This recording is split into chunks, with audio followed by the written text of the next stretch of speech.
بسم اللہ الرحمن الرحیم وبہ نستعین وهو خیر المعین وصلی اللہ علی سیدنا محمد وآلہ الطاہرین۔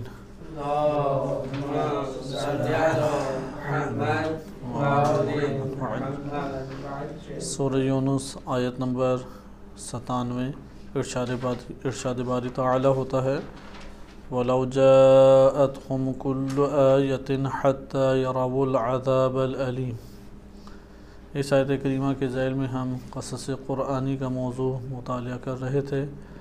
ہم نے مقدمات کو الحمدللہ تمام کیا اور تفصیل کے ساتھ محکم اور متشابہ، جبکہ بقیہ مقدمات اختصار کے ساتھ ہم نے ملاحظہ کیے۔ محکم اور متشابہ چونکہ قرآن کریم کے دروس اور اس سے تفسیری نکات کو سمجھنے کے لیے اہم ترین علوم قرآنیہ کا مقدمہ ہے، اس لیے بھی اس کی پر تفصیلی گفتگو ہمیں مطلوب تھی۔ ہم نے قرآن کریم کے قصص کو اور اس کے ذیل میں اقوال کو پڑھنے سے پہلے یہ جانا کہ قصہ کسے کہتے ہیں، یعنی 3 ہم نے اہم مقدمات حل کیے۔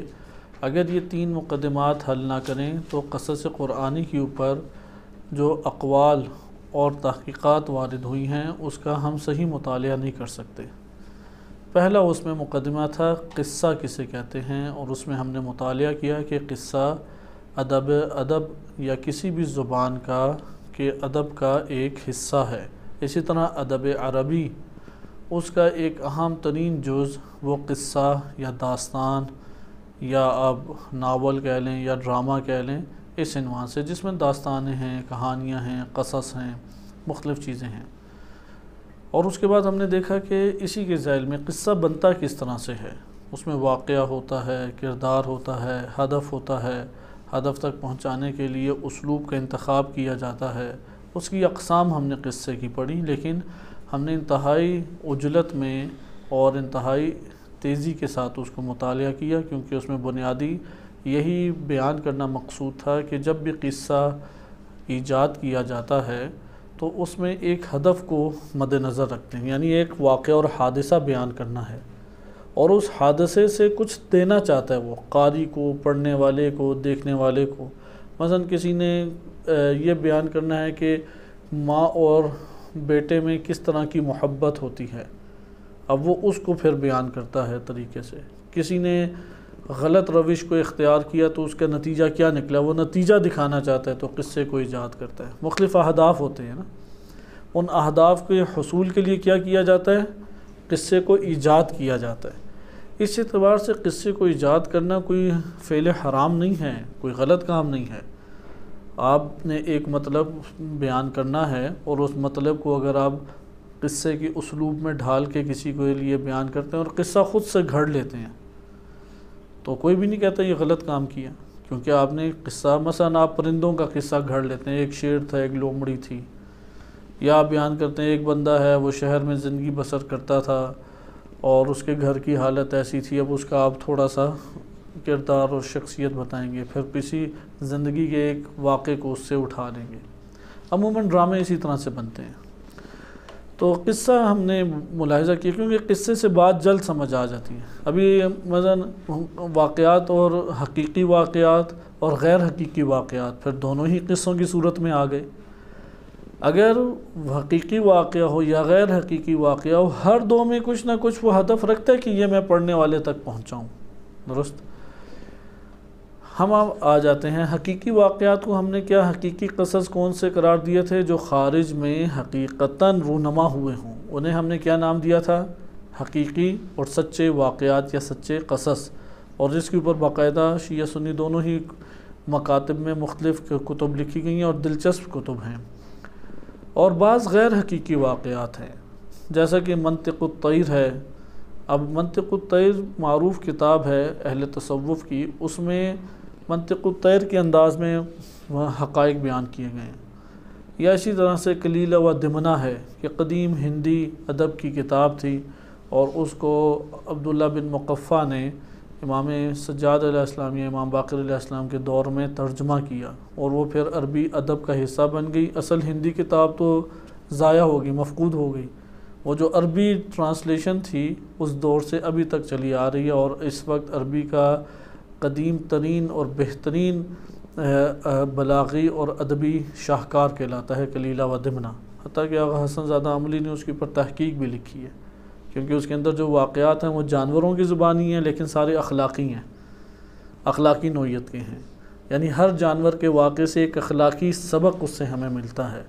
جیسے آپ نے یہ بیان کرنا ہو لالچ بری بلا ہے، ایک محاورہ ہے اردو میں ضرب المثل ہے، تو اس میں کوا اور لومڑی کا واقعہ سناتے ہیں، صحیح ہے؟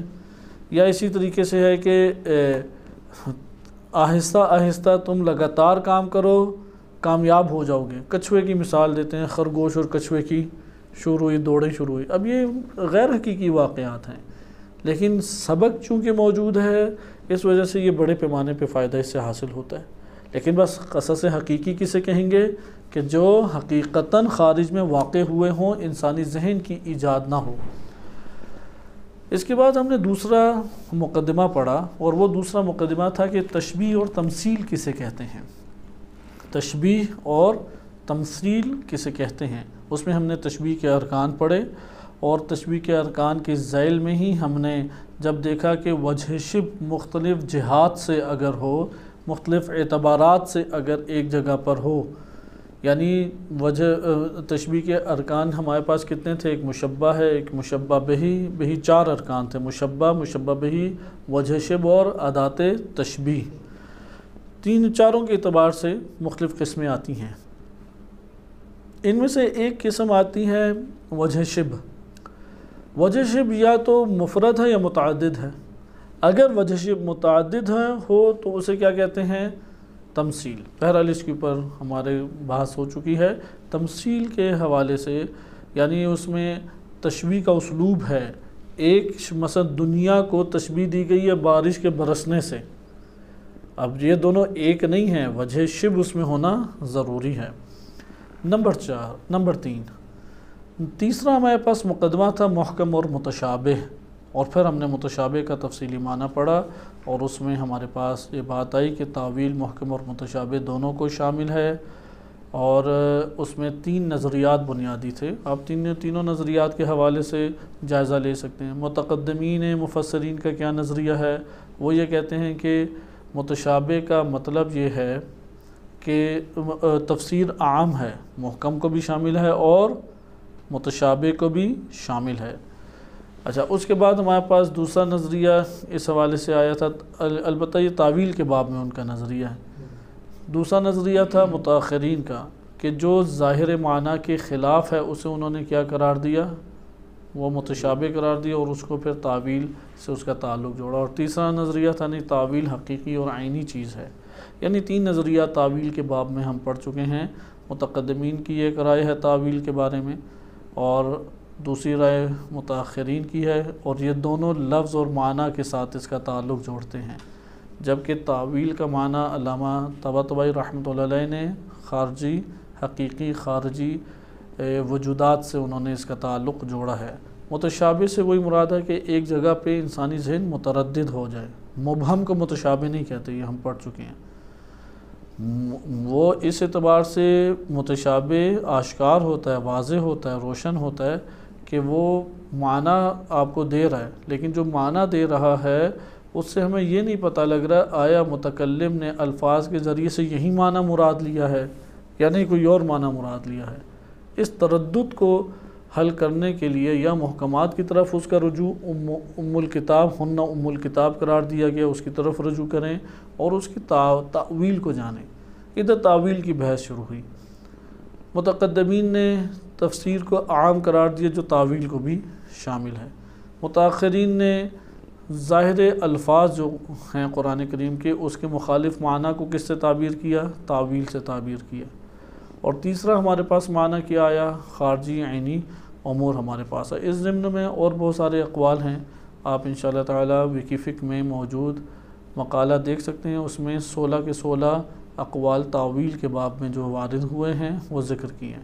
متشابہات میں بھی مختلف اقوال تھے، وہ بھی آپ تقریباً اسی کے 16 کے قریب آپ پڑھ چکے ہیں، جن میں یہ تھا کہ ناسخ منسوخ، ناسخ کو انہوں نے محکم اور منسوخ کو متشابہ قرار دیا، یہ ابن تیمیہ کی بھی ایک کتاب ہے تعویل اور محکم اور متشابہ پہ، اس میں بھی یہ اقوال جمع کیے ہوئے ہیں۔ اس کے علاوہ اہل سنت نے لکھی ہے، انہوں نے بھی اقوال جمع کیے ہیں، لیکن سب اقوال ہمارے لیے ادنا سے تفکر سے ہی اکثر اقوال باطل ہو جاتے تھے۔ آج آ کے جو معنی قرار پایا، کیونکہ معنی کو واضح کرنا ضروری ہے تاکہ ہم اگلی بحث میں داخل ہو سکیں، کیونکہ قصے کے بارے میں ہم نے دیکھا کہ کوئی عیب نہیں ہے۔ اگر خیالی ایجاد کیا جاتا ہے اس میں ایک نقص ضرور پایا جاتا ہے کہ یہ ذہن کی اختراع ہے، یہ ذہن کی ایجاد ہے، لیکن ہدف تک پہنچانے کے اعتبار سے، سبق دینے کے اعتبار سے ایک واقعے کو یا قصے کو اختراع کرنا کوئی عیب اور حرج نہیں رکھتا۔ پھر ہم تمثیل کی طرف آئے اور یہ دیکھا کہ قرآن کریم نے تمثیل کا اسلوب جا بجا اختیار کیا ہے اور مختلف وجہ شبہ رکھتے ہوئے تشبیہ دی ہے۔ ایک کو مثلا دنیا کو تشبیہ دی پانی کے برسنے اور پانی کے برسنے سے نباتات کا اگنا اور اس کا تیزی سے زائل ہو جانا، اس سب کے ساتھ ملا کے پھر متعدد وجہ شبہ اس میں ہمارے پاس آتی ہیں۔ تمثیل موجود ہے قرآن کریم میں بلا شک و شبہ۔ نمبر 3 متشابہ قرآن کریم میں موجود ہے، بس قصص بھی قرآن میں موجود ہیں، لیکن اب ہم تحقیق کریں گے کہ ان قصص کی کیا خصوصیات ہیں۔ تمثیل بھی قرآن کریم میں موجود ہے اور اس کو بھی ہم نے سورہ یونس میں بھی آیت ہے اور دیگر جگہوں پہ بھی آیات ہیں، ہم نے پڑھا۔ جیسے یہ میں قرآن کی آیت ہی بیان کر رہا ہوں کہ دنیا کو بارش کے برسنے سے اور پھر اس کے نبات کے اگنے اور نبات کا تیزی سے ہلاک یا تباہ ہو جانے سے تعبیر کیا، اس کو دنیا کی زندگی سے تشبیہ دی۔ اور تیسرا اسلوب بھی قرآن میں محکم بھی اور متشابہ بھی، اور متشابہ کی کئی مثالیں ہم پڑھ چکے ہیں۔ ید اللہ فوق ایدیہم الی ربہا ناظرۃ جاء ربک والملک صفا صفا، یا اسی طرح ہماری آنکھوں کے سامنے نوح آپ کشتی بنائیں، یا فعصى آدم ربہ، اگر اس میں عصمت کے مسئلے سے دوچار ہو جاتے ہیں اور شبہ پیدا ہوتا ہے۔ لیکن محکم اور متشابہ بھی ہے، اس لیے محکم اور متشابہ میں ہم نے کیا معنی لیا وہ واضح کر دیں، کیونکہ اقوال در اقوال ہیں۔ محکم سے پتہ نہیں کسی نے کیا معنی لیا، متشابہ سے کچھ کہا ہے، تعویل کے کچھ معنی کیے ہیں۔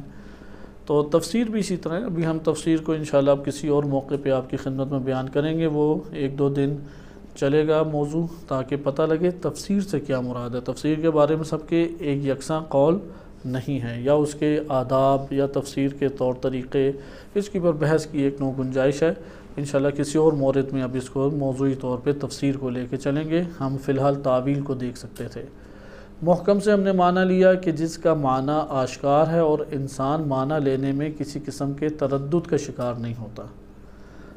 متشابہ سے ہم نے معنی یہ مراد لیا کہ معنی آشکار ہے، لیکن اس کا جو معنی ہے وہ معنی مراد لینے میں انسانی ذہن تردد اور شبہات کا شکار ہوتا ہے۔ نمبر 3 تعویل سے ہم نے معنی آراء مختلف تھیں، لیکن 2 آراء کو ہم اہمیت دیں گے۔ ایک رائے ہے علامہ طباطبائی رحمۃ اللہ علیہ کی، اور ابن تیمیہ کی کچھ اس سے ملتی جلتی رائے ہے، کیونکہ ابن تیمیہ الفاظ کی دنیا سے ہی اسی کی طرف لے کے گئے ہیں، اس لیے اس میں تھوڑا سا آپ یہ کہہ سکتے ہیں کہ منظم کرنے کی اسے ضرورت ہے، لیکن علامہ طباطبائی رحمۃ اللہ علیہ نے جو ذکر کیا وہ آشکار، منظم اور واضح ہے۔ انہوں نے حقائقی وجودات حقیقیہ کو کیا قرار دیا ہے؟ تعویل قرار دیا ہے۔ اور دوسری رائے، اور وہ متاخرین کی رائے ہے، کہ انہوں نے مخالف معنی، ظاہری معنی کے جو ٹکرارہ معنی ہے، اس معنی مخالف کو انہوں نے قرار دیا ہے، تعویل سے تعبیر کیا ہے، جیسا کہ کل ہم نے بعض اقوال کے ذیل میں اسے ملاحظہ کیا۔ بقیہ ہر فرد اپنے طور پہ انشاءاللہ تحقیقات کر کے مزید وسعت ان مباحث کی اپنے پاس حاصل کر سکتا ہے۔ اور اسی ضمن میں یہ نقطہ بھی آپ کی خدمت میں ذکر کیا جائے کہ محکم اور متشابہ کسی کی نگاہ میں معین نہیں ہیں۔ جہاں پہ معیار محکم متشابہ پورا ہو جائے آپ اسے محکم اور متشابہ قرار دے سکتے ہیں، اور حقیقتیں محکم کی بھی ہیں اور حقیقت متشابہ کی بھی ہیں۔ لہذا اگر انسان کے لیے معنی میں تردد آ گیا ہے تو وہ حقیقت کو پا کے تعویل کو حاصل کر کے معنی میں اشتباہ کو دور کر سکتا ہے، اور یہ اس نوعیت کی تعویل یقیناً اللہ سبحانہ وتعالی اور راسخون فی العلم کے علاوہ اور کوئی نہیں جانتا۔ یہ ہمارا کلام محکم اور متشابہ کے باب میں اختتام پذیر ہوا۔ اب ہم آ جاتے ہیں براہ راست قصص قرآنی کے اوپر۔ قصص قرآنی کا جہاں تک موضوع کا تعلق ہے تو اس میں صحیح تو طریقہ کار یہ ہے کہ ہم قرآن کریم کے جتنے واقعات ہیں ان واقعات کو ایک دفعہ دقت سے مطالعہ کریں، اور مطالعہ کرتے ہوئے ہر واقعے کی خصوصیات اپنے پاس لکھتے چلے جائیں، اور آخر میں پھر ان کو جمع کر کے جامع طور پر معنی حاصل کرنے کی کوشش کریں۔ اس سے آپ کے سامنے قرآن کریم کے واقعات کے ذاتی خصائص اور خصوصیات اور امتیازات سامنے آ جائیں گے۔ مثلا آپ نے سورہ یوسف کے اطمینان سے پڑھا، اس سورہ یوسف کے واقعے کے اندر جو کچھ بیان کیا گیا ہے آپ پوائنٹس کی صورت میں لکھتے چلے جائیں۔ پھر آپ نے حضرت نوح علیہ السلام کا واقعہ پڑھا، ابراہیم علیہ السلام کا واقعہ پڑھا، موسیٰ علیہ السلام کا واقعہ پڑھا۔ ہر واقعے کے آپ خصوصیات لکھیں جو قصے سے آپ کے سامنے واقعے سے آپ کے سامنے آشکار ہوتی ہیں، اور اس کے بعد جب آپ باہمی طور پہ ملائیں گے تو جامع طور پہ مشترک نکات آپ نکال لیں گے۔ وہ مشترک نکتے پورے قصے قرآنی کے لیے مشترک طور پہ آپ ثابت کر سکتے ہیں۔ یہی کام بقیہ نے کیا، مفسرین میں جنہوں نے قصص کے اوپر گفتگو کی یا جنہوں نے قصص کے موضوع کے اوپر کتابیں لکھیں، جیسے شہید سید محمد باقر الحکیم رحمۃ اللہ علیہ ہیں۔ شہید باقر الحکیم رحمۃ اللہ علیہ نے اسی طریقے سے بہت بہترین کتابیں، ان کی 2 کتابیں ہیں اور اپنے موضوع کی نایاب کتابوں میں سے ہیں، ایک علوم قرآنیہ کے اوپر ہے اور ایک قصص قرآنیہ کے اوپر ہے۔ قصص قرآنیہ پہ اس طریقے سے قرآن کے تناظر میں اس طرح سے بہترین اور خوبصورت دقیق بحث وہ آپ کو کسی اور جگہ پہ کم ہی نظر آتی ہے۔ یہ نہیں کہتے کہ اصلاً ہے ہی نہیں، لیکن کم نظر آتی ہے۔ انہوں نے یعنی احاطہ کیا، اہل سنت نے جو کچھ لکھا اور ان کے مفسرین نے جو کچھ لکھا، اور شیعہ مکتب تشیع میں جو کچھ لکھا گیا، حتیٰ کہ علامہ طباطبائی رحمۃ اللہ علیہ کی آراء کو انہوں نے دقت سے مطالعہ کیا اور اس کے بعد ایک اچھی ترتیب دے کے انہوں نے منظم ذکر کیا۔ لیکن یہ کام ہم ان کی تالیفات سے استفادہ تو کر سکتے ہیں، لیکن اب قرآن پڑھتے ہوئے ہم سب کے پاس یہ فرصت موجود ہے، جب واقعات آئیں تو واقعات پہ دقت کریں، کچھ کلی نکات لینے کی کوشش کریں، بعد میں ان نکات کو ایک دوسرے سے ملائیں، آپ جامع طور پہ معانی کو لینے میں انشاءاللہ کامیاب ہو جائیں گے۔ یہ تو طریقہ کار تھا قصص کی ذاتی خصوصیات، لیکن قصہ وارد کہاں پہ ہو رہا ہے؟ یہ قرآن کریم کی آیات کے تناظر میں وارد ہو رہا ہے، اس بات کو ہم فراموش نہیں کر سکتے۔ مثلا ایک واقعہ یعنی واقعہ جس ماحول میں بیان کیا جاتا ہے اس کا اس ماحول سے گہرا تعلق ہوتا ہے۔ میں مثال آپ کی خدمت میں عرض کرتا ہوں، آپ جمعے کی نماز پڑھنے جاتے ہیں، جمعے میں وہ ایک واقعے کو ذکر کرتے ہیں، آیا وہ واقعہ دینی باتوں یا دینی تعلیمات سے سازگار ہونا چاہیے یا نہیں ہونا چاہیے؟ سازگار انسانی ذہن فوراً کہے گا یہ سازگار ہے، وہاں پہ کوئی قصے کہانیاں تو نہیں کوئی سناتا جا کے، درست ہے؟ اگر کوئی قصے کہانیاں سنائے اس کی وہ اعتراض کا حقدار ہے، یعنی اس کے اوپر اعتراض کا ہم حق رکھتے ہیں یا نہیں رکھتے؟ مثلا ممبر ہے، ممبر امام حسین علیہ السلام، اگر ادھر کوئی واقعہ بیان کیا جاتا ہے، اب ادھر ایک ماحول سے اسے سازگار ہونا چاہیے یا نہیں؟ ممبر کا تقدس ہے، اس محفل کے اندر جو معلومات آپ دے رہے ہیں اس کا خیال رکھنا یہ ضروری ہے یا نہیں؟ اب انسان اپنے بچپن کے واقعات سنانے لگ جائے، آپ اس جگہ پہ اعتراض کریں گے یا نہیں کریں گے اعتراض؟ لہذا ماحول سے ہمیشہ سازگار ہوتا ہے قصہ، کس ماحول میں آپ اس قصے کو بیان کر رہے ہیں۔ مثلا ہم بچے ہیں اور رات کو سونا چاہتے ہیں، انہیں کوئی کہانی سناتا ہے، کوئی بزرگ ہے یا کوئی بڑا ہے، اور وہ کہانی سنتے سنتے بالفرض سو جاتے ہیں، وہاں پہ آپ بہت اہتمام کریں گے کہ ایسے واقعات میں سناؤں کہ جن میں بہت بڑا سبق ہے۔ یعنی ایک بچہ سونا چاہ رہا ہے تو آپ اس کے لیے بہت بڑی نصیحتوں والے واقعات تو پیش نہیں کریں گے جو عقل و تدبر سے حاصل ہوتے ہیں، بلکہ آپ اسے ایک ایسا خیالی واقعہ سنائیں گے کہ وہ خیالات کی دنیا میں جا کے سو جائے۔ ایسا اس لیے وہاں پہ اگر کوئی من گھڑت قصے سناتا ہے اور من گھڑت باتیں کرتا ہے تو آپ اس کو برا جانیں گے، سب کے سب اسے اچھا جانیں گے۔ بلکہ یہ جو کارٹون وغیرہ ہیں وہ ہوتے ہی ایسے ہیں، آپ کوئی حتیٰ کہ آپ ایران ٹی وی دیکھیں، وہاں پہ بھی رات کو چینل جو بچوں کا ہے وہ بند ہونے سے پہلے وہ جو منظر دکھاتے ہیں وہ ہے چاند نیچے آ گیا ہے اور وہ خدا حافظ کہہ رہا ہے، آسمان پہ ستارے نکل آئے ہیں، ایک خیالی تصور کے آئے جا کے بچہ سو جائے، وہ دن نہ سمجھے اب واقعی رات ہو گئی ہے.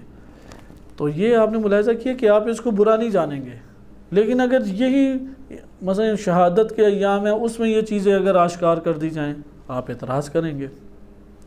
قرآن کریم نے جب واقعات بیان کیے ہیں تو اس کا قرآن کریم کی ماحول سے اور قرآن کریم کی آیات سے سازگار ہونا ضروری ہے یا نہیں، یہ پہلو ہم فراموش نہیں کر سکتے. یہاں سے قرآن کریم کے واقعات ایک تقدس حاصل کر لیتے ہیں. یہاں پہ آ کے بہت ساری چیزیں بند ہو جاتی ہیں، کیونکہ قرآن کریم کی آیات اس کے لیے واضح طور پہ ضابطہ سورہ فصلت آیت نمبر 42 میں آیا ہے کہ ارشاد باری تعالیٰ ہوتا ہے لا یأتیہ الباطل من بین یدیہ ولا من خلفہ، لا یأتیہ الباطل من بین یدیہ ولا من خلفہ تنزیل من حلیم حمید. کہ یہ اللہ سبحانہ وتعالیٰ کی طرف سے جو کلام ہمارے پاس آیا ہے کہ باطل نہ اس کے سامنے سے آ سکتا ہے اور نہ اس کے پیچھے سے، یعنی نہ سامنے سے کوئی چیز اس کے اوپر مسلط ہو سکتی ہے اور نہ کوئی ایسا کنارہ اللہ تعالیٰ نے رکھا ہے کہ اس کے اندر آ کے تحریف ہو جائے. ہمارے بزرگان نے آیت اللہ خوئی اور دیگر بزرگان نے اس آیت کو سب سے بہترین دلیل بنایا ہے کہ تحریف قرآن موجود نہیں ہے. لا یأتیہ الباطل من بین یدیہ ومن خلفہ تنزیل من حلیم حمید. اس آیت سے ہمیں یہ پتہ لگتا ہے کہ قرآن کریم میں باطل شے نہیں ہے. اگر کوئی ایسا قصہ قرآن کریم میں وارد ہو کہ جس میں بطلان کا شائبہ بھی ہو تو وہ جہت بند ہونی چاہیے اس آیت کے مطابق یا نہیں. اس لیے قرآن کریم کی آیات سے قصہ کی دنیا کو سازگار کرنا انتہائی ضروری ہے. آئیں اب ہم یہاں سے قصص قرآنی کے موضوع میں داخل ہوتے ہیں اور قصص قرآنی کے ہم خصوصیات اور اس کے اہداف کو پہلے پڑھتے ہیں، اور انشاءاللہ تعالی جب ہم یہ پہلو پڑھ لیں گے پھر ہم اقوال کی طرف آئیں گے، کیونکہ پہلے ہمیں پتہ تو لگے اللہ تعالیٰ نے یہ قصص کیوں بیان کیے ہیں، پھر یہ تو ہمیں معلوم ہو کہ ان قصص کے اوپر اگر ہم نگاہ کریں تو کیا کیا ان کی خصوصیات سامنے آتی ہیں. اب جب یہ ہم پڑھ لیں گے تو اس کے بعد ہم یہ دیکھ سکتے ہیں کہ ان قصص کے بارے میں اقوال کیا کیا بیان کیے گئے اور ان میں سے حق قول کیا ہے. قرآن کریم کے قصص اللہ سبحانہ وتعالی نے بیان کیے ہیں وہ نزول قرآن کے ہدف سے تعلق رکھتے ہیں. یعنی قرآن کے نازل کرنے کا جو ہدف تھا اس ہدف کا واضح اور آشکار ہونا ان قصص میں ضروری ہے، وَإِلَّا قرآن کریم کا نزول وہ ایک الگ ہدف رکھتا ہے اور قصص ایک الگ دنیا بن جائیں گے. لہذا جتنے قصص قرآنی ہیں وہ کیا ہونے چاہیے، قصہ قرآنی جتنے بھی ہیں ان کا نزول قرآن کے ہدف سے سازگار ہونا ضروری ہے. قرآن کریم کے نزول کے اعتبار سے اگر ہم دیکھیں تو 3 نکات ہمارے سامنے مہم آتے ہیں، اور یہی 3 نکات ہمیں تمام قصوں میں بھی دکھائی دیں گے. یہی 3 نکات، البتہ یہ کہ ہم کس جہت سے جائزہ لے رہے ہیں قصص کا، نزول قرآن کے اہداف کے اعتبار سے، نزول قرآن کے اہداف کے اعتبار سے. اس کا ایک کلی معنی تو سب کے لیے آشکار ہے. نزول قرآن اللہ نے کیوں کہا، کیوں کیا؟ ہدی للمتقین یا ہدی للناس وبینات من الہدی والفرقان. اس لیے قصص قرآنی کیوں آئے ہیں؟ ہدایت کے لیے. ایک کلی معنی تو میں اور آپ فوراً ہی لے سکتے ہیں. قرآن کریم کی آشکار آیات ہیں. اللہ تعالیٰ نے قرآن کیوں نازل کیا ہے؟ ہدایت بشر کے لیے. اس لیے قصص قرآنی کیوں وارد ہوئے ہیں؟ ہدایت بشر کے لیے. یہ تو کلی معنی ہے. ہم تھوڑا سا اس کے اندر 2-3 نکات اور نکالتے ہیں، لیکن میں آپ سے کی خدمت میں پھر یہ تکراراً عرض کر دوں، یہ 3-4 پوائنٹ جو ہم پڑھ رہے ہیں یہ کس اعتبار سے پڑھ رہے ہیں؟ نزول قرآن کے ہدف. قرآن نازل کرنے کا ہدف تھا یا نہیں اللہ سبحانہ وتعالیٰ کے پیش نظر؟ حکمت کیا ہے نزول قرآن کی؟ اس نزول قرآن کی حکمت اور ہدف کے پیش نظر ہم اس کا مطالعہ کر رہے ہیں. اور وہ ہمارے پاس کیا بات بنتی ہے؟ اس میں پہلا نقطہ ہمارے پاس جو مجموعی طور پہ کہہ سکتے ہیں وہ کیا ہے؟ ہدایت. اب ہم اس کو تھوڑا سا کھولتے ہیں. قرآن کریم کا ہدف یہ ہے کہ معاشرہ اور انسان اپنے باطن میں تبدیلی پیدا کرے۔ قرآن کا کیا ہدف ہے کہ انسان اور انسانی معاشرہ اپنے باطن میں تبدیلی پیدا کرے۔ اگر وہ یہ تبدیلی پیدا نہیں کرے گا تو کسی صورت میں بھی وہ کچھ حاصل نہیں کر سکے گا، درست ہے؟ یعنی خالی ظاہری طور پہ چیزوں میں تبدیلی کا ہونا وہ کوئی اثر نہیں رکھتا۔ اگر اپنے وجود میں تبدیلی پیدا کرے گا تو اس صورت میں اس کے سامنے حقائق آشکار ہوں گے۔ اچھا، اس تبدیلی سے کیا مراد ہے؟ تبدیلی ایسی پیدا کرنی ہے کہ جو حق ہو، باطل اس کے اندر سے غائب ہو، باطل ادھر سے چلا جائے، اس میں عدل ہو، ظلم چلا جائے، اس کے اندر انسانی وجود کے اندر یا انسانی معاشرہ کے تو یہ سب سے بہتر ہے، انسانی معاشرے کو قرآن کریم جڑ سے تبدیل کرنا چاہتا ہے۔ اچھا، اگر ہم یہ مقصد رکھیں، اب ادھر سوال، اللہ تعالیٰ نے قرآن قصص کو کیوں نازل کیا، کیوں بیان کیا ہے؟ تاکہ اس کی بنیاد پہ آپ معاشرے تبدیل کریں۔ اگر ہم اپنے آپ کو اور اپنے جا کے علاقوں کو تبدیل کرنے کی کوشش ہی نہیں کریں گے تو اس کا کوئی اثر رہے گا؟ اس کا کوئی اثر اس نے حاصل ہی نہیں کیا، کیونکہ وہ جڑ سے قرآن کا مقصد کیا ہے؟ قرآن کا مقصد مردے بخشوانا تو نہیں ہے۔ قرآن یہ چاہتا تھا معاشرے، پورے معاشرے، مثلا ہمارا شہر، ہمارا گاؤں، ہمارا خاندان، وہ باطن سے تبدیل ہو۔ اس باطن سے تبدیل کرنے کے لیے اللہ تعالیٰ نے واقعات بیان کیے ہیں قوموں کے، لہذا یہ پہلا ہدف۔ میرا خیال ہے کہ انشاءاللہ تعالیٰ اس میں مزید تفصیلات کی گنجائش نہیں ہے، کیونکہ اس پہلو کو ہم جمعرات والے دن جو درس ہوتا ہے افکار شین متحرک ہے، اس میں تفصیلی طور پہ مطالعہ کر رہے ہیں، کیونکہ وہ آپ کو یہ موضوع بتاتا ہے کہ باطن معاشرہ کیا ہے اور باطن معاشرہ تک رسائی کیسے حاصل کرنی چاہیے۔ دوسرا اس میں ہمارے پاس نقطہ آتا ہے انسانی زندگی کو صحیح منہج کے اوپر استوار کرنا، یعنی انسان کی اجتماعی اور معاشرتی زندگی صراط مستقیم کے اوپر قائم ہو، نہ کہ وہ گمراہی اور باطل کے اوپر قائم ہو۔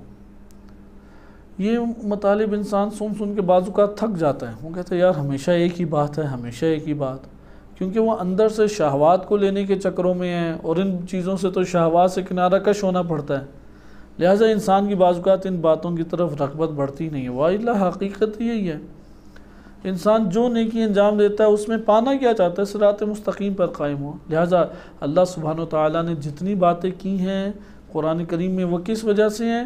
معاشرے صراط مستقیم پر آ جائیں۔ قصص کیوں بیان کی اللہ تعالیٰ نے؟ تاکہ انسانی معاشرے کس پر آ جائیں؟ اسے کہتے ہیں صراط مستقیم، اسے کہتے ہیں منہج صحیح کے اوپر لانا۔ تیسرا جو ہمارے پاس ایک نوع بیان آتا ہے اور جو پہلو ادھر سے ہمارے پاس سامنے ابھرتا ہے وہ یہ ہے کہ اس قرآن کریم نے اپنے بیانات قرآنیہ کے ذریعے سے انسان کو ذمہ داری دی ہے، انسان اس ذمہ داری کو تحمل کرے، قبول کرے اور قبول کرنے کے بعد انجام دے۔ لہذا قصص قرآنی جتنے بھی ہیں وہ کیا ہمیں اصل پیغام دے رہے ہیں؟ ہر قصہ قرآنی سے ہمارے وجود کے اوپر کیا آتا ہے؟ ذمہ داری ایک آتی ہے، ہمارے وجود پر ذمہ داری آتی ہے، اور اس ذمہ داری کو انجام دینے کی ہمیں کوشش کرنی ہے۔ یعنی ہر واقعہ، چونکہ قرآن کا عمومی نزول کا مقصد ہی یہ ہے کہ بشریت وہ مسئولیت کو حاصل کرے، معارف کی دنیا میں، اخلاق کی دنیا میں، اجتماعی امور کی دنیا میں، عبادات اور تشریع یا شریعت کی دنیا میں انسان مسئولیت کو قبول کرے اور انجام دے۔ اس لیے اللہ تعالیٰ نے مختلف اسلوبوں سے یہ بات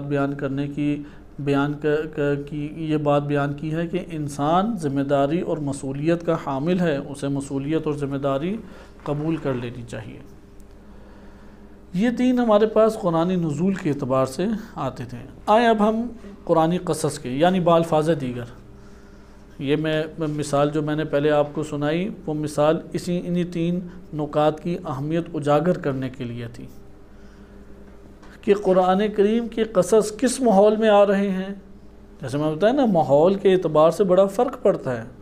قرآن کے واقعات ان 3-4 چیزوں کے ہدایت کے ماحول میں آ رہے ہیں، تبدیلی کے ماحول میں آ رہے ہیں، صراط مستقیم کی اہمیت اور اس پہ استوار ہونے کے ماحول میں آ رہے ہیں، یا یہ کہہ لیں کہ مسئولیت دینے اور قبول کر کے انجام دینے کے ماحول میں ہیں۔ اس لیے آپ اس ماحول سے کاٹ کر واقعات کو ملاحظہ نہیں کر سکتے۔ یہ تو راسخ ہیں قرآن کریم کے ہر قصے کے اندر، یہ کاملاً قرآن کریم کے قصے میں مکمل راسخ ہیں۔ جس طرح ایک وجود پانی کے اندر نہیں ہوتا، تو آپ ایک دفعہ اس کو پانی سے قطع نظر اگر بندے کو ملاحظہ بھی کر رہے ہیں تو یہ عقلی طور پہ ملاحظہ کریں گے، وَإِلَّا وہ چاروں طرف سے اس پانی کے اندر ہے۔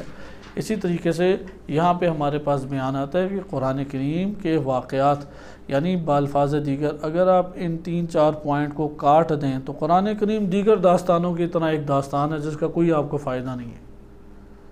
دیگر داستان، دیگر آپ اپنے علاقے کے کتنے آپ کے واقعات ہوں گے، اس طرح کے دیگر لوگوں کے واقعات ہیں، کوئی مشکل میں ہے، کوئی آسانی میں ہے، اس طرح کے کئی واقعات ہیں، آپ کو اس کا نتیجہ نہیں ملے گا۔ اگر آپ قرآن کریم کے واقعات سے استفادہ کرنا چاہتے ہیں تو آپ کو یہ ماحول کو واضح کرنا ضروری ہے، کس یہ ماحول میں قرآن واقعات ذکر کیے گئے ہیں، اور وہ آپ ماحول ابھی جان چکے ہیں، وہ ہے ہدایت۔ ہدایت سے کاٹ کے آپ واقعات کو پڑھیں گے نہیں سمجھ آئے گا۔ آپ سورہ یوسف پڑھیں، وہ ممکن ہے کہ چند منفی اثرات بھی آپ کے اوپر مرتب کر دیں۔ اچھا، اسی طریقے سے آپ حضرت ابراہیم علیہ السلام یا نوح علیہ السلام کے واقعات پڑھیں تو سوال یہ پیدا، اچھا وہ کشتی کیسی تھی، اتنی لمبی تھی تو سارے حیوان کیسے آ گئے، وہ کتنی دیر تک پانی کے اندر رہی، پھر فلاں کیا ہوا، فلاں کیا، کیونکہ آپ کا مقصد ہی ہدایت دینا نہیں ہے، آپ کا مقصد تو اس کے اندر الجھ رہے ہیں۔ کیوں الجھ رہے ہیں؟ کیونکہ آپ اس کو ہدایت یا ان 4-5 مرکزی جو معنی ہے اسے کاٹ کے جائزہ لے رہے ہیں۔ جب بھی اس کو کاٹ کے جائزہ لیں گے تو اسی طرح آپ کا ذہن پراگندہ الجھا ہوا رہے گا۔ یہ والا سوال آپ جب تبلیغات کی دنیا میں بھی جائیں، لوگوں کے اکثر سوالات یہی ہوتے ہیں۔ مثلا وہ کہیں گے اچھا قابیل نے پتھر مارا جناب حابیل کو، وہ پتھر کیسا، رنگ اس کا کیا تھا، وہ پتھر زمین سے آرام سے اٹھا لیا یا اس سے توڑا کس طرح سے تھا، وہ سر پہ لگا، وہ گلے پہ لگا، وہ کہاں پہ لگا ان کے؟ آپ کہیں گے یار یہ واقعات نہ بیان ہوئے ہیں اور نہ میرا مقصد ہے کہ میں ان میں الجھوں۔ وہ دیکھو کہ ان دونوں کے درمیان بات کیا ہوئی، وہ تم لے لو بات، بس ختم ہے۔ وائلہ دنیا میں قتل کم ہوئے ہیں، قتل تو بہت سارے ہوئے ہیں، یحییٰ علیہ السلام بھی قتل ہوئے، انبیاء میں افراد 70 قتل کر دیتے ہیں کہ دن میں۔ لہذا اس کو بیان، اس واقعے کو بیان کر کے قرآن نے ایک بیان آپ کو کچھ پہنچانا چاہیے، اس کے اوپر نگاہ رکھو۔ آدم علیہ السلام جنت میں تھے، اب وہ نکل گئے، اچھا وہ جنت کیسی تھی، سورج تھا یا سورج نہیں تھا، اچھا ادھر شیطان کیسے آ گیا، جنتوں میں تو شیطان ہوتا ہی نہیں ہے۔ طرح طرح کے عجیب و غریب سوال ہوں گے اور انسان پھنس کے رہ جائے۔ اس کی وجہ کیا ہے؟ کیونکہ وہ ہدایت کے باب سے لینا ہی نہیں چاہ رہا۔ لہٰذا ابھی سے یہ اپنے ذہن میں راسخ کریں یہ 3-4 نکات۔ قرآن ایک ماحول میں ہے۔ اب آپ ایک بچے کو سونے کے لیے کہانی سنا رہے ہوں، کوئی ادھر آ کے کہہ دے اچھا کوا کیسے بول سکتا ہے، سورج کیسے نیچے آ سکتا ہے، آپ کہیں گے یار بچے کو سونے دو اور بعد میں پھر مجھ سے یہ سوال جواب کرنا، کیونکہ میرا مقصد ہے تم ماحول دیکھو میں کون سا واقعہ سنا رہا ہوں۔ اس لیے یہاں پہ بھی اسی طریقے سے کہ قرآن کریم بنیادی طور پہ واقعات نہیں سنانا چاہتا ہمیں، وَإِلَّا ان انبیاء علیہ السلام کے واقعات کتنے طولانی ہوں گے۔ نوح علیہ السلام کی زندگی، فقط تبلیغات کی زندگی 950 سال ہے، کل ان کی زندگی جو ہے وہ 1500 سال یا اس طرح سے کچھ ہے۔ اب آپ آدم علیہ السلام کی زندگی وہ بھی انتہائی طویل ہے، دیگر چیزیں دیکھیں وہ بھی طویل ہیں۔ بس آپ کو یہ معلوم ہوا ہے کہ قرآن واقعات آپ کو نہیں سنانا چاہتا، قرآن آپ کو قصے کہانیاں یا داستانیں نہیں سنانا چاہتا، قرآن آپ تک ہدایت پہنچانا چاہتا ہے، قرآن کریم آپ کو صراط مستقیم پر لانا چاہتا ہے، قرآن کریم آپ کے باطن میں، ان انسانی معاشرے کے باطن میں تبدیلی ایجاد کرنا چاہتا ہے حق کی بنیاد پر۔ قرآن آپ کو ذمہ داری دینا چاہتا ہے۔ اب کوئی کہ یار اچھا اب یہ مسئلہ، پھر اب یہ ذمہ داری، اب یہ فلاں، دنیا تو اسی ذمہ داری کا نام ہے۔ انسان ذمہ داری سے بھاگ کر کہاں جائے گا؟ لہذا ذمہ داری سے کنارہ کش زندگی کا تصور یہ شیطانی زندگی ہے، یہ شیطانی اور باطل زندگی ہے۔ بس آپ نے اس جگہ پہ ملاحظہ کیا کہ قرآن کے واقعات کو ان 3-4 نکات کے دائرے میں رہ کے آپ نے معنی لینے۔ اس کے بعد ہم آ جاتے ہیں بذات خود قرآن کے اساسی خصوصیات، صرف ایک کی طرف اشارہ کرتے ہیں اور کل انشاءاللہ اس موضوع کو مطالعہ کریں گے۔ قرآن کے اساسی، یعنی اب صرف قرآن کے قصوں کو دیکھیں۔ ہم نے پہلے قرآن کو دیگر آیات کے تناظر میں دیکھا، اب کس تناظر میں دیکھنے ہیں؟ صرف واقع کی حیثیت سے۔ اگر واقع کی حیثیت سے دیکھیں تو ہمارے پاس 4 اہم خصوصیات آتی ہیں۔ یہ ان اغراض سے جدا ہیں کہ جو اغراض ابھی ہم آگے پڑھیں گے، مقاصد۔ یہ وہ 4 ہیں جو تمام واقعات میں مشترکہ طور پہ موجود ہیں۔ پہلا اس میں سے جو ہمارے پاس ہے وہ یہ ہے کہ صفت واقعی ہے، یعنی واقعتاً قرآن کریم نے جو ذکر کیا ہے وہ انسانی زندگی سے سازگار ہے، خیالی نہیں ہے وہ، صحیح؟ یعنی بعض اوقات ایسا ہوتا ہے نا، ایک مسئلہ واقعات کے اندر خود سے ایجاد کیا جاتا ہے، حقیقت میں انسانی زندگی میں پیش ہی نہیں آتا۔ آپ اکثر یہ ڈرامے ہیں، فلمیں ہیں، اس میں دیکھ لیں ایک بلا ایجاد کر دیتے ہیں، وہ بلا پتہ نہیں اس کے 100 ہاتھ ہیں، عجیب سا اس کا منہ ہے، ٹانگیں اس کی مثلا عقاب والی ہیں، اور وہ اب اوپر آ گئی ہے بلا، اب اس سے مقابلہ شروع ہو گیا، اب انہوں نے ڈرامہ یا فلم یا جو بھی بنانا ہے وہ بنا رہے ہیں۔ یہ انسانی زندگی کو پیش آتا ہے؟ اس طرح کی کوئی بلا پیش آتی ہے انسانی زندگی کو یا نہیں آتی؟ اگر نہیں آتی، اور یقیناً نہیں آتی ہے، پتہ نہیں کسی کے ذہن میں کوئی بلائیں بھوت ہر علاقے کے اپنے اپنے ہیں، تو ممکن ہے کسی کو کچھ ذہن میں آ جاتا ہو۔ حقیقت میں کوئی انسانی زندگی میں اس طرح کی مشکل پیش نہیں آتی۔ قرآن نے جو مسائل اٹھائے ہیں واقعات کے اندر، وہ انسانی زندگی کو اپنی اجتماعی اور معاشرتی زندگی یا انفرادی زندگی میں حتماً پیش آتے ہیں۔ قرآن نے کوئی غیر واقعی چیز، غیر حقیقی چیز نہیں اٹھائی۔ مثال کے طور پہ جناب مریم علیہ السلام کا واقعہ ذکر کیا ہے، تو یہ واقعہ افراد کو پیش آتا ہے۔ جناب زکریا علیہ السلام کا واقعہ کہ اولاد ایک طویل عرصے سے نہیں ہو رہی اور لوگ طعنے دیتے ہیں، یہ واقعہ پیش آتا ہے۔ اسی طریقے سے قرآن کریم نے جناب موسیٰ علیہ السلام کے واقعات پیش کیے ہیں کہ بعض اوقات دشمن پیچھے پڑ جاتا ہے، اس علاقے سے فرار کرنا پڑتا ہے، واقعہ پیش کیا قرآن نے۔ روبرو ہونا پڑتا ہے قلت کے ساتھ، اکثریت دشمن کے ساتھ روبرو ہونا پڑتا ہے۔ حق بات کو بیان کریں تو آس پاس کئی باپ ہیں یا دادا ہیں یا چچا ہے یا ماموں ہیں، وہی کھڑے ہو جاتے ہیں، بچے انکار کر دیتے ہیں۔ اب نوح علیہ السلام اور ابراہیم علیہ السلام کے واقعات وہ حقیقت رکھتے ہیں۔ لہذا آپ نے ملاحظہ کیا کہ قرآن نے کوئی ایسے مسائل کو نہیں اٹھایا کہ جو مسائل جو ہیں وہ خیالی ہیں اور خارج میں کوئی حقیقت ہی نہیں رکھتے انسانی زندگی کے ساتھ، بلکہ کون سے مسائل اٹھائے ہیں کہ انسانی زندگی کے ساتھ وہ مسائل کاملاً ربط رکھتے ہیں۔ یہ نقطہ اگر آپ تھوڑی دقت کر کے سمجھ لیں تو آپ کو قرآن کریم کے واقعات پڑھتے ہوئے انتہائی لطف آئے گا، آپ بہت ساری چیزیں لے لیں گے اس سے۔ آپ کو قرآن نظر آئے گا حی لا یموت، یہ ایک ایسا زندہ ہے قرآن جسے موت نہیں آ سکتی، حی لا یموت، کیونکہ ہر دور میں انسانی مسائل ہیں اور وہ مسائل کس کے ساتھ وابستہ ہیں؟ براہ راست ان قرآنی مسائل جو زندگی کے بیان کیے ہیں قرآن نے، اس سے وابستہ ہیں۔ انشاءاللہ اس نقطے کو اگلے درس میں مزید تفصیل سے بیان کیا جائے گا۔ صلی اللہ علیہ سیدنا محمد و آلہ طاہرین۔